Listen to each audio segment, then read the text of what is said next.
Dentre tudo isso, o que ainda fica pipocando e é muito usado nas rodas de conversa, e o pessoal discute, debate e cada um tem uma opinião. E muito se confunde também no entorno desse assunto são os testes. Muita gente tem dúvida sobre os tipos de exames disponíveis para você saber se tem ou não a Covid-19. Por isso, a equipe do Balanço Geral foi buscar respostas sobre procedimento de cada um deles e qual a situação que a pessoa precisa estar para fazer o exame.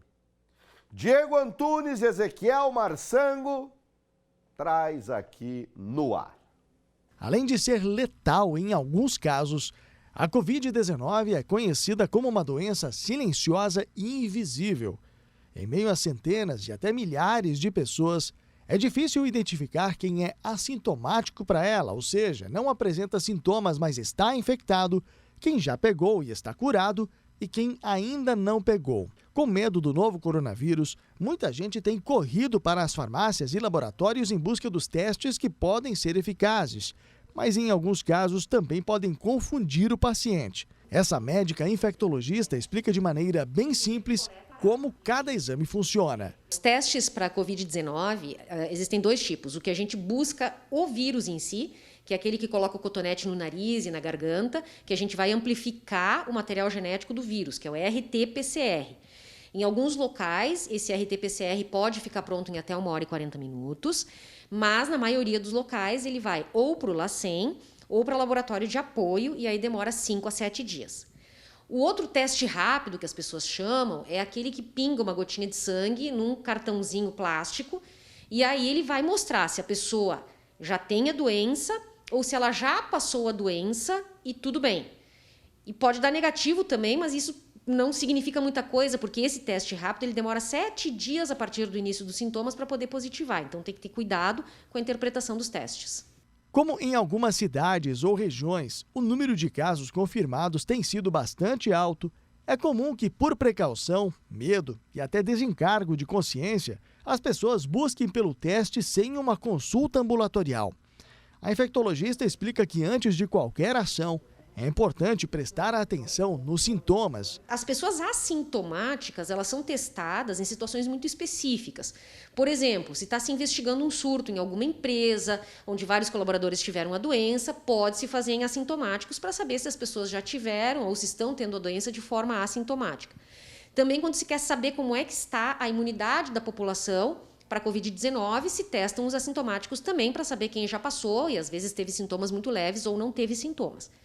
Deve procurar atendimento médico quem tiver febre, com tosse seca, dor no corpo, dor de cabeça, calafrios, perda do olfato, perda do paladar, mal-estar, que são os sintomas da Covid-19.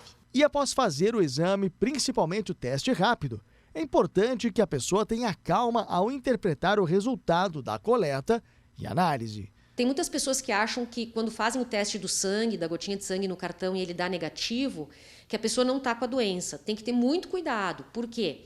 Às vezes a pessoa está lá com uma dor de garganta, um pouquinho de febre, procura fazer esse tipo de exame. Se ele vier negativo, tem que prestar muito atenção, porque ele leva 7 dias a partir do início dos sintomas para positivar. Então, um IgM negativo, num teste rápido de sangue, não significa que você não está com a doença. E tem que ter muito cuidado em como vai ser feita a interpretação desse teste, por quem vai ser feita, e precisa desse aconselhamento para a pessoa poder saber se está, de fato, possivelmente infectado ou não com a Covid-19. Pois é. É um assunto muito delicado. Porque às vezes você vai tentar achar uma resposta e acaba tendo uma resposta que não é verdade, como a doutora explicou. Pega fora do momento e faz lá o teste da gotinha do sangue. O mais correto realmente, na dúvida, é fazer esse então, que vão os cotonetes lá e tira a secreção e tudo mais. Caso contrário, seria o dito pelo não dito? Você tem curiosidade de saber se tem Covid ou já teve? Tem? Eu vou perguntar aqui para a gurizada. Primeiro eu vou com o Jair aqui. Venha para cá, Célio. Primeiro eu vou aqui com o Jair. Você tem curiosidade? Tem, bastante. Por que você tem curiosidade? Por nós ter contato direto. Contato direto. E o que vai mudar se, por exemplo, você descobrir que você já teve contato e já passou? Bah, não sei te dizer no momento. E se você tiver lá e deu que está positivo naquela hora? Aí vai balançar a cabeça um pouco, acho, né? Porque Você assusta? se assusta bastante, né? Boa opinião. Quero conversar com o Célio aqui. Troca agora, vem pra cá, Célio, vem pra cá. Você tem curiosidade de saber se você já teve?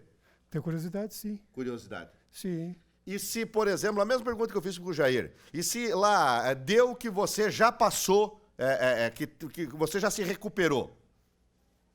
Ah, daí já é outro alívio, né? Aham. E se der positivo? Ah, daí tão ferrado, né? Esse é o sentimento da população. Eu gosto de perguntar para a gurizada aqui, porque a gente traz o sentimento da população. E é isso que está fazendo com que a maioria das pessoas procure esse atendimento. Procure saber, porque é a dúvida, é muito volume de informação que acaba se desencontrando. E esse grande volume de informação, com muitos desencontros, deixa todo mundo instável, assustado. É isso que ocorre. E por isso, como eu já falei no início da semana, algumas pessoas vão procurar médico, até de maneira particular.